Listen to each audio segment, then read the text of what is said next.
माझं नाव सायली आहे. माझं वय 34 आहे. माझा नवरा हा सायकलच्या दुकानामध्ये कामाला आहे. माझा नवरा गेली 10 वर्षे त्या दुकानामध्ये एक कामगार म्हणून काम करत होता. त्याला धंद्यामधील सर्व काही तो पूर्णपणे शिकला होता. त्याला स्वतःचा व्यवसाय टाकायचा होता आणि म्हणूनच त्याचा मालक त्याला डोळ्यात घातल्यासारखं करत असायचा.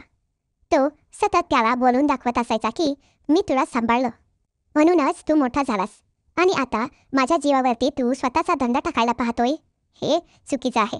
तसा माझा नवरा हा म्हणजे शरद खूपच वेगळा होता.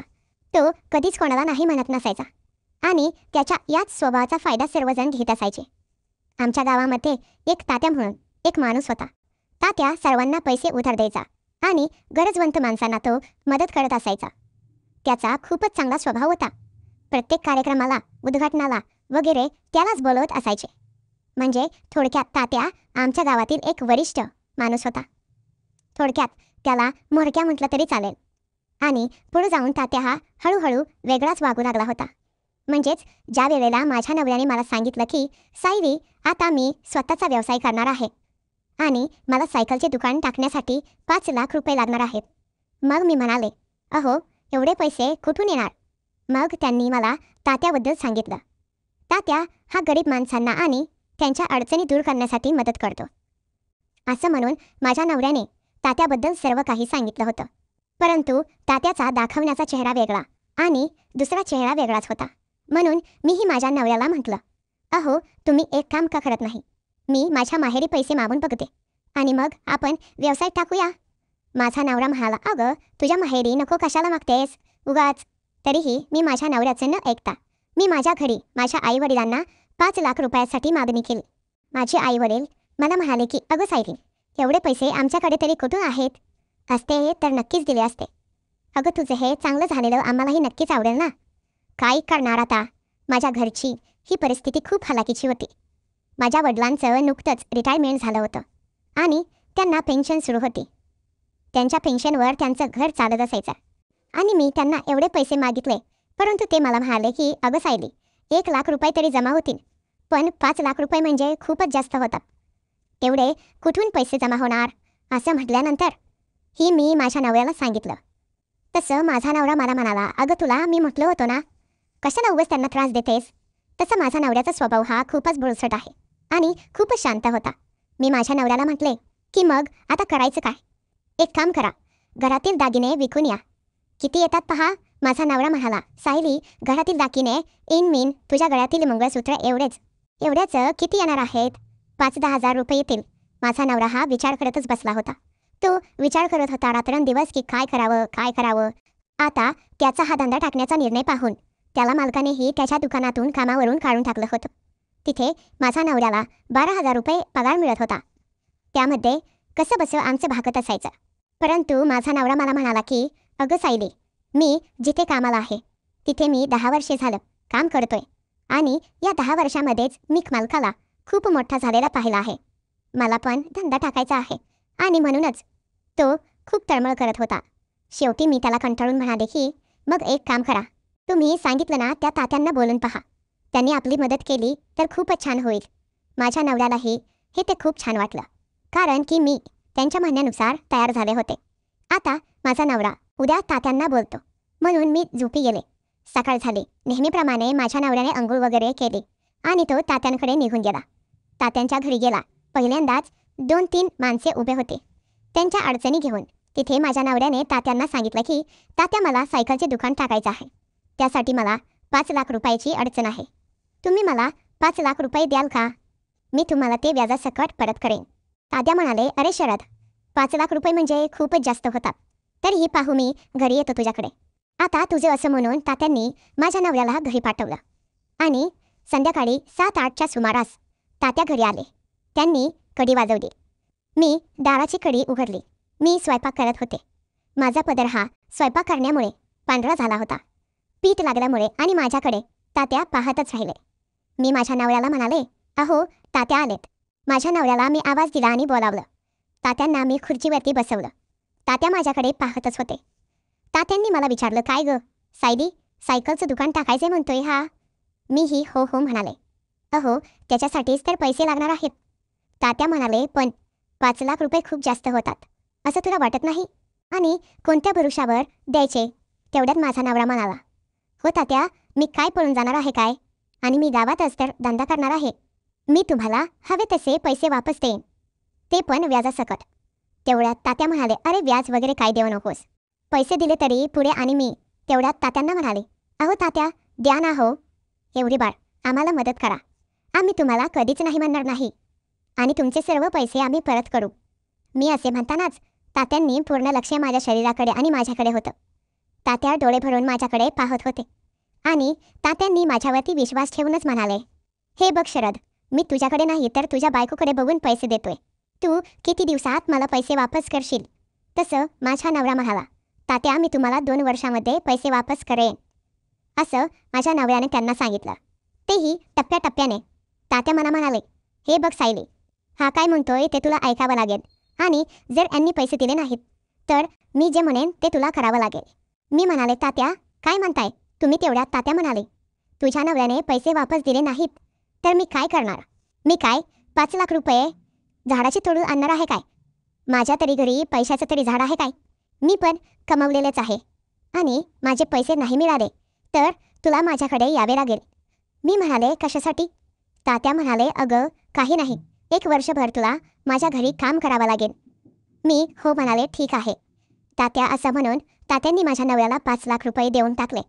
आता माझ्या नवऱ्याने सायकलचं दुकान टाकलं होतं आणि त्याच्या दुकानाचा धंदाही खूप छान होत होता. काही दिवस झाल्यानंतर त्याच्या धंद्यामध्ये मंदी आली आणि त्याचं दुकान पूर्णपणे ठप्प झालं. आता माझ्या नवऱ्याचा धंदा हा खूप लॉसमध्ये गेला होता आणि तो पूर्णपणेच वेगळ्याच विचारात असायचा. त्याला काय करावं काहीच कळत नव्हतं. कारण तात्याचं 5 लाख रुपयाचं कर्ज तो कसं फेडणार हाच प्रश्न त्याला कधीही पडलेला होता. बघता बघता 2 वर्षे संपत आली होती आणि त्याने बघितलं तर तात्यांना फक्त 50,000 रुपये दिले होते. राहिलेले 4.5 लाख रुपये त्याला देणं बाकी होतं. आता माझ्या नवऱ्याला खूपच मोठा प्रश्न पडला होता की मी हे कर्ज कसा फेडणार? आणि जर नाही फेडलं तर तात्या माझ्या बायकोला म्हणजे सायलीला घेऊन जाणार आणि तिला त्याच्या घरी 1 वर्ष काम करावं लागणार. त्याने हाच प्रश्न मला सांगितला. मी माझ्या नवऱ्याला उत्तर दिलं, अहो जाऊ द्या ना, तुम्ही तर प्रयत्न करत आहात ना, त्यात आपल्याला यश नाही मिळत, त्यात आपली तरी काय चूक आहे? जाऊ द्या ना, ते आले पैसे तर द्या, नाहीतर मी जाईनच वर्षभर काम करेन तिथं आणि त्यांचे पैसे आपण फेडूयात. असं म्हणून मी माझ्या बायकोने म्हणजे सायलीने मला आधार दिला. बघता बघता 2 वर्षे संपली. तात्या घरी आला आणि त्याने पैशाची मागणी केली. माझ्या नवऱ्याकडे पैसे नव्हते. तो म्हणाला, तात्या हो, माझा धंदा खूप तोट्यामध्ये चालू आहे, मी देतो तुमचे पैसे. तात्या म्हणाले, अरे शब्द तो शब्द असतो. मी तुला काय बोललो होतो? तुझा धंदा तोट्यात आहे, त्याला मी काय करणार? मी तिला तसा शब्द पाळला, तोही तिला तसा शब्द पाळला. असं म्हणून तात्यांनी मला म्हणजेच सायलीला बॅग भरायला लावली. दुसऱ्या दिवशी मी तात्यांच्या घरी होते. माझा नवरा एकटाच घरी राहत असायचा आणि दुकानावरती जात असायचा. तात्यांची अट घातली होती की 1 वर्ष तू घरी इकडे यायचं नाहीस आणि जर यायचं असेल तर पैसे घेऊन यायचं. माझा नवरा आहे, काम करू लागला. तो 1-1 रुपया जुळवू लागला होता आणि इकडे मी तात्याच्या घरी काम करत होते. तात्याच्या घरी कोणी नव्हतं. तात्याच्या घरात मला धुणी भांडी अशी सर्व कामे करावी लागत होती. एके दिवशी तात्या दारू पिऊन आले आणि त्यांनी माझ्या अंगावरती हात टाकला. त्यांनी माझ्या अंगावरची साडी काढण्याचा प्रयत्न केला. मी माझी साडी चुकवण्याचा प्रयत्न केला. मी कशीबशी त्यांच्यापासून वाचून दुसऱ्या रूममध्ये जाऊन बसले. मला समजत नव्हतं की तात्या माझ्यासोबत काय करत आहेत. मला तर नंतर समजले की तात्यांनी माझा करार केला होता. 1 वर्ष मी त्यांच्या घरी कामाला राहणार होते, म्हणूनच पूर्णपणे एखाद्या बायकोसारखं त्यांच्यासोबत राहायचं होतं. मला नंतर समजलं, मीही खूप अडचणीत आले होते. मला काय करावे काही समजत नव्हतं. तात्यांनी त्या रूममध्ये कडी तोडली आणि ते आतमध्ये आले. त्यांनी आतून दरवाजाला खुर्ची लावली आणि त्यांनी माझ्यासोबत नाही ते चाळे करायला सुरुवात केली. मी तात्यांना सांगितलं, तात्या नको, तात्या नको. तात्या ऐकतच नव्हते.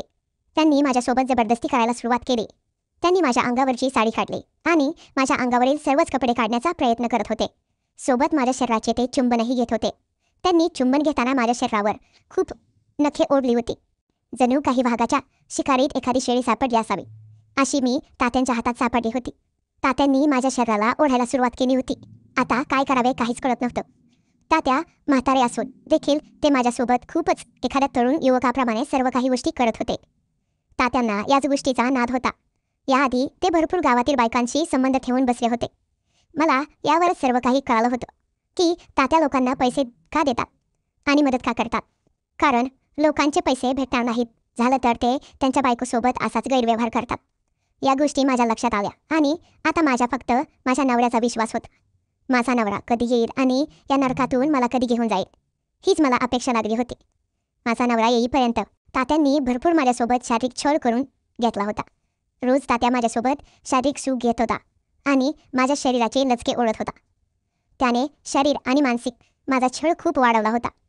ते मला म्हणाले, अगं सायदी, माझे पैसे नाही भेटले तर मी काय करणार. तुझ्या नवऱ्याला मी सांगितलं होतं 5 लाख रुपये खूप जास्त होतात, परंतु तूच म्हणाली होतीस की तुम्ही पैसे द्या, नाही परत करता आले तर आम्ही तुम्ही म्हणाल तसे वागू आणि म्हणूनच मी तुमच्यासोबत असा वागलो असं म्हणून तात्यांनी माझ्याशी वाद संपवला. आता माझा नवरा 1 वर्ष संपत आलं तरीही त्याचा पत्ता नव्हता. आता मलाही तात्यांची सवय झाली होती. तात्यांनी माझी एखाद्या बायकोप्रमाणे सांभाळ केला होता. मला नवनवीन साड्या घेऊन येत असत आणि खायला पण नवीन नवीन घेऊन येत असत आणि माझ्यासोबत ते शारीरिक अत्याचार करत असत.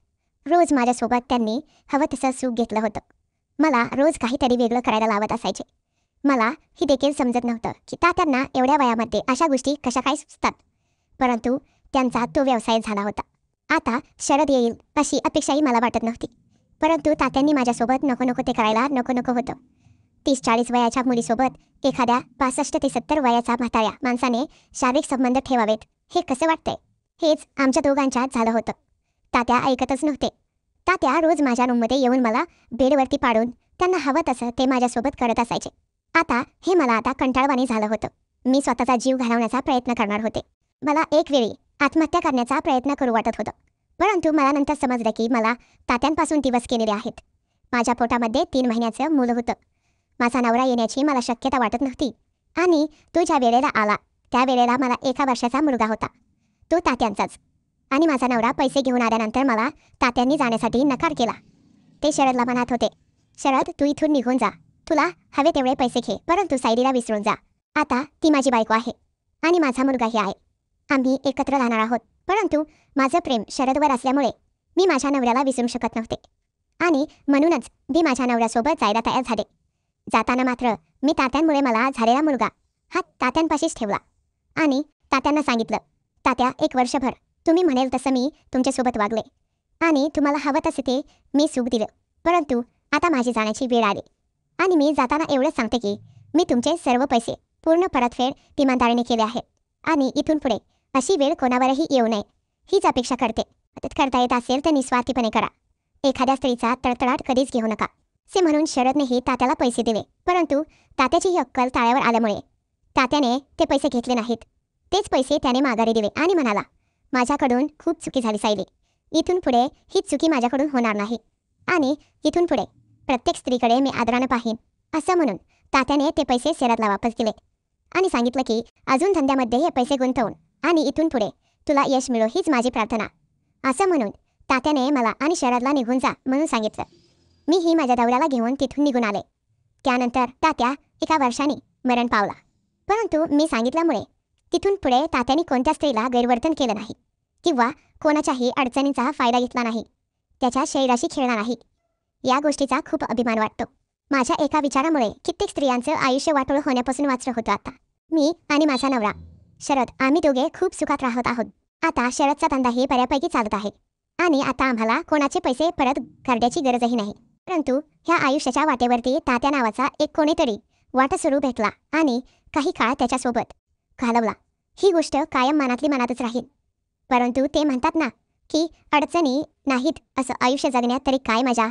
परंतु नंतर आमच्यात असं काही झालं नाही आणि इथून पुढे कोणत्याही स्त्रीसोबत असा प्रसंग येऊ नये. अडचणी प्रत्येकालाच येत असतात, परंतु त्यावरती वेगवेगळे पर्याय असतात. माझ्यासोबत झालेलं मी तुमच्याशी शेअर केलं.